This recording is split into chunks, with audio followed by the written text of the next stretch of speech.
आणि मी विचार करते की सामान्यांचा, वंचितांचा वाली आणि वाणी बनण्याचा प्रेरणा अशा सगळ्या गोष्टीतून मुंडे साहेबांना मिळाली असेल. त्यांना खूप करायचं होतं. आज पत्रकारांनी मला विचारलं की आज मुंडे साहेब असते तर मी मला नक्कीच ते देशाच्या फार मोठ्या पदावर असते, आज ते देशाच्या तिथे त्यांच्या सहकाऱ्यांबरोबर आपल्याला रोज दिसले असते, पण ते नाही. तुम्ही त्यांना कुठे शोधता मला माहित नाही, पण मी तुमच्यात त्यांना शोधते, तुमचे आशीर्वाद त्यांना शोधते. मला भीती वाटते एका कार्यक्रमाची, ज्या कार्यक्रमाला गर्दीच नसेल. मी जेव्हा इथे सुरुवातीला येते ना, डोकमाराच भीती वाटते, कारण अर्धच असतं सभागृह, लोक सगळे इकडे तिकडे पसरलेले असतात, पण तुमची सुंदर वाणी जेव्हा ऐकायला येते सगळे धडाधड धडाधड येऊन बसतात. हे पुण्य असतं, एका लेकीच्या हाता वाटायला आलं.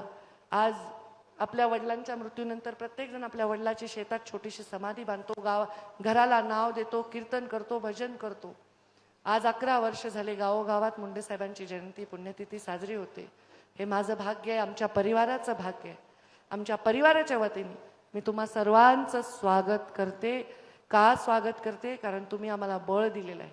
कार्यक्रम स्वागताचं नाही आहे, पण मुंडे साहेबांच्या कार्यक्रमाला तुम्ही आलात. तुम्ही जिथे ते असतील त्यांना किती आनंद वाटेल की हे माझे सहकारी होते, हे मला अजूनही आठवण करतात, हे अजूनही माझ्या कार्यक्रमाला जातात, किती आनंद होतो. आज त्यांच्या जोडीला आमचे जिजा गेले. मी जिजांचा फोटो गोपीनाथ गडावर लावला आणि त्यांना मी सुतक देखील पाळलं. मला ब्राह्मणांनी कानात सांगितलं, जिजांसाठी एखादा पदार्थ सोडा बरं का ताई, तुम्ही लेक म्हणून इथे 3 दिवस थांबून राहिले. हे ऋणानुबंध आहे, ना जात आहे, ना धर्म आहे, ना वय आहे, ना काही आहे, इतके ऋणानुबंध आहेत. असे अनेक ऋणानुबंध आम्ही जोडलेले आहेत.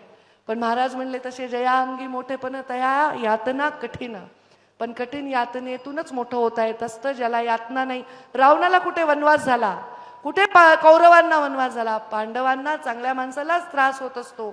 आम्ही यातना भोगायलाही तयार आहोत. जर तुम्ही आमच्या सोबत आहात, आम्ही यातना भोगायला तयार आहोत.